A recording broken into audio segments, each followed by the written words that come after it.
Yes, we were speaking about knowledge, pure knowledge, and applied knowledge in the last episode.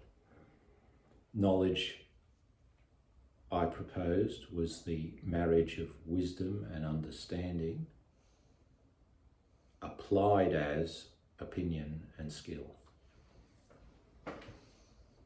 Now, we've all got opinions. Everybody is voicing opinions all the time. Does that mean that relativism holds? That all we have is opinions? Your opinion, my opinion, their opinion on a given subject, but there's no such thing as knowledge? That's not what I'm suggesting. I do believe there is such a thing as knowledge. But it's not free from opinion in the sense that it comes with opinion. It's a package deal. But it's when we are in interpersonal relationships, having to apply our knowledge to given circumstances, agreeing and disagreeing with other people over specific things in a given set of circumstances, that we advance our opinions. And it's certainly a sensationalistic and a polemic business, the clash of opinions. And people often like to hear a clash of opinions. They love polemic because they like to learn from contrast and difference. It makes them feel more alive. Debates, that's right. Are good for that purpose. They get excited with debates, but less excited with conversations where it's about mutual learning, about dialogue. That's less exciting, but it can potentially go deeper when you take the emphasis off winning, of one opinion trumping another opinion. So I mentioned that opinions applying in the interpersonal sphere and then skills applying to the technological sphere. And both of them are informed by pure knowledge, these two branches of applied knowledge. Another thing I suggested was that creativity and mindfulness are fruits of meditation. We began with meditation, which again is a throwback to a few episodes of previous episodes where we talked about the conscious opening up to the unconscious. And last episode we explained the relationship between meditation and deep listening. In a sense, meditation is a listening interiorly, what I'm calling deep listening is when we can what I'm calling deep listening is relaxing the conscious mind so that it can receive the impress, be in communication with the unconscious. Now, this is the opposite of our normal goal-orientated disposition of mind, which is highly valued and valorized. In the Western world, at least, we admire people who are focused, who know how to concentrate, who know how to be driven, have a goal and be driven and have the fuel, the ambition, the desire to get there. That is one aspect of what we need to do with our minds. It's goal-orientated behavior. And from that comes all the great creations of our work. We're a productive species because we're able to do that.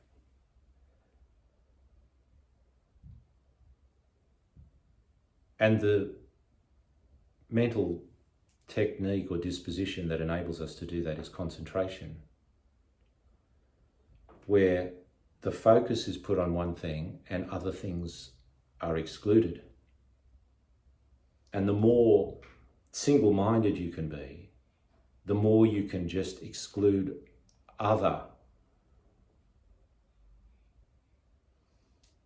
vectors of thought. That's what you call true learning. Well, that's what I call concentration of the mind. Yeah. And without concentration of the mind, the great industrialists, the great inventors, people who get a lot done, they're very good at this. Absolutely. But it doesn't help you meditate. With meditation, you have to relax that. This concentration is like a tension, it's a clenching of a fist. My hand is more concentrated when it's clenched. But to relax is to open something. Exhale. Yeah. And it's not goal orientated. It's allowing oneself to be directed rather than choosing the direction. And it is opening to a myriad of possibilities. They say that women are better multitaskers than men. Yeah. So the woman is naturally more meditative in that sense, if by multitasking we mean able to hold a number of things in awareness at the same time. But when men start focusing on something, it's hard for them not to get more and more intensely and deeply into that something and shut the other things out. So they're kind of built for concentrating, but maybe not so equipped for multitasking. But we can learn. Women can learn this concentration, and men can learn meditation. And so if that's concentration and that's meditation,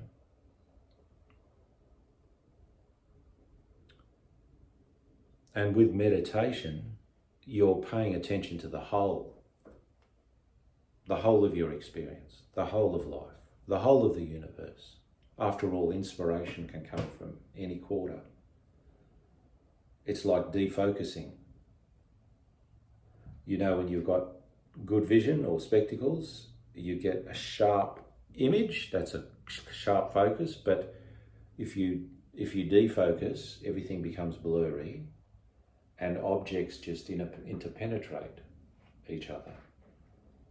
And the Impressionist painters used to paint like this, objects merging into each other, like Monet's Venice at Dusk, where you can think of your own standout Impressionist paintings, but there are not clear boundaries around the different figures in the painting. They seem to kind of blend and merge. It's the same with meditation. We become more attuned to being per se rather than particular being. And perception seems to go along with the concentrated frame of mind in the sense, and so does logic, which is a way of keeping the content of consciousness distinct, all the elements distinct, so that we don't confuse a chair with a table, with a lemon, with a baseball. Everything having its specific identity. Whereas from meditation comes intuition, which reminds us always to contextualize. It reminds us that no one thing has meaning without the whole set of relationships that it has with other things. And we too, as people, can't understand our full meaning and significance if we abstract ourselves from the whole set of relationships with other people, community and so on.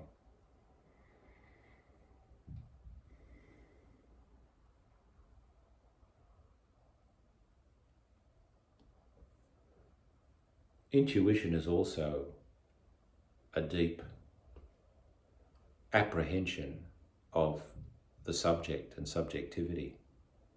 It enables us to look into others and to look into the unconscious. In other words, it's not mediated by the body. Remember the five senses? They are the five portals of the body. They mediate sense perception, but intuition isn't mediated by sense perception. It's a direct apprehension into consciousness. Myself, the other, the unconscious.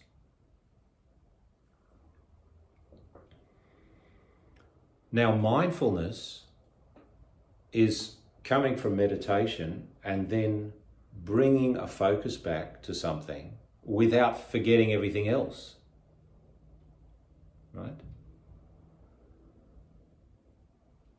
It's a bit different from the goal-orientated, concentrated mentality, because it's bringing attention to something without without expending energy at excluding and blocking out other things as though they were merely distractions.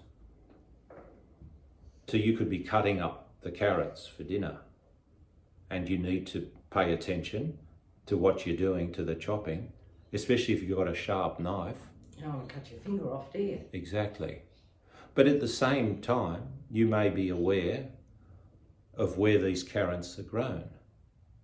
You may, are they grown by a local grower? Have they been trucked in from a long distance?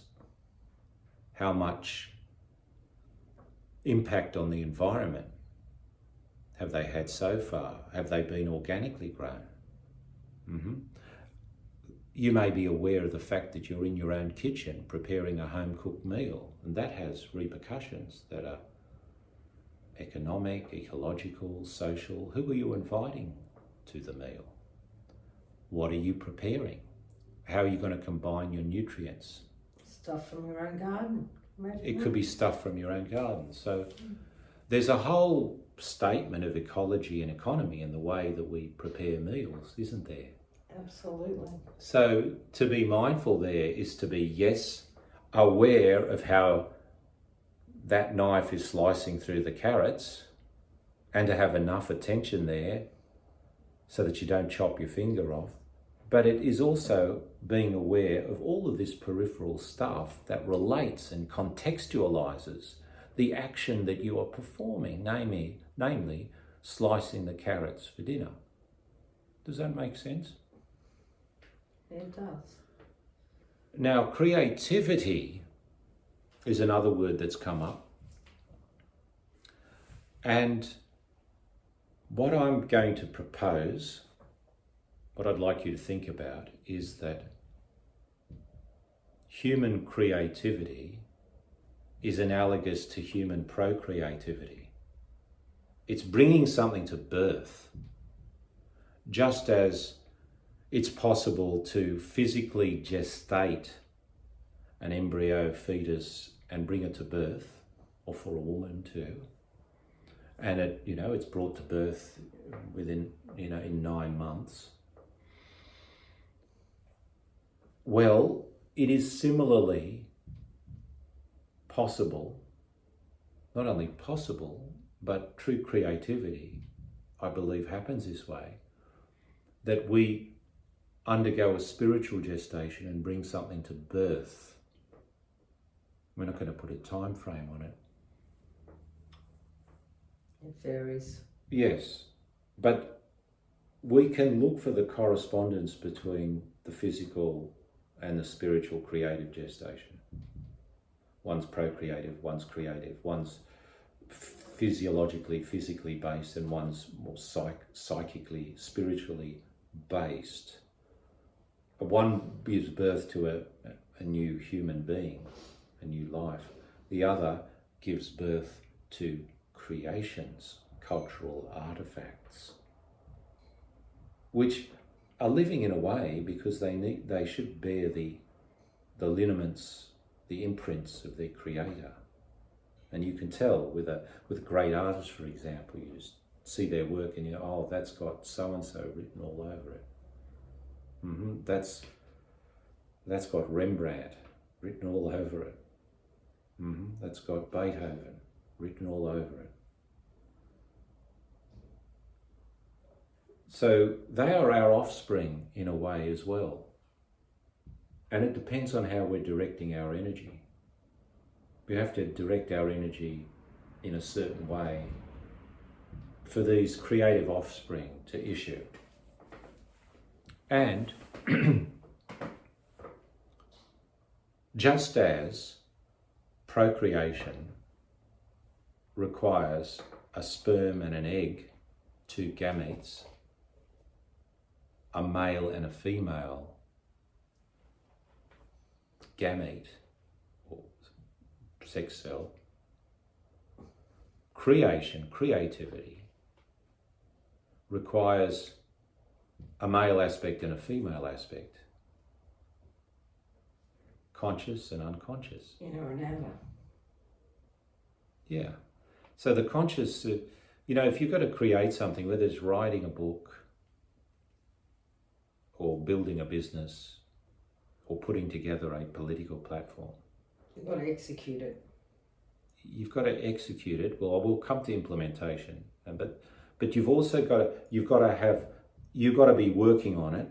There's the craft part. You've got to be putting effort in and figuring out how to do it. That's the feminine, and the execution. No, that's the masculine. the masculine is figuring it out. Oh, right. Okay. What I'm talking about the genesis of it. I'm not talking about. It's not yet present in the world. It's still in the mind of the creator, right? But the feminine is the unconscious and the inspiration. And turning things over and giving them time to sink into that seed bed of the unconscious,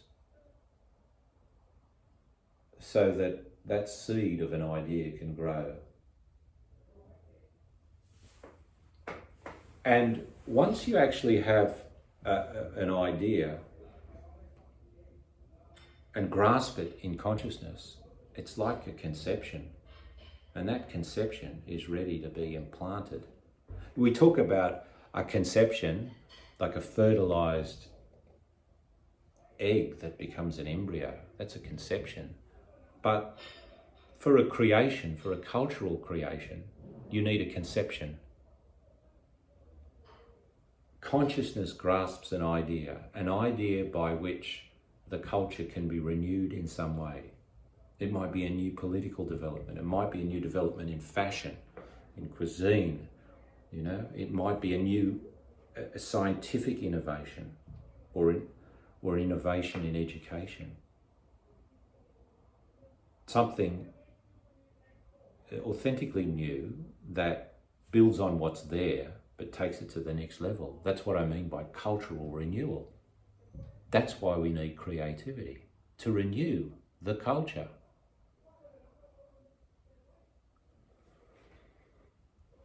And then this conception gets implanted, just as the physical conception gets implanted in the womb, the uterus, and grows.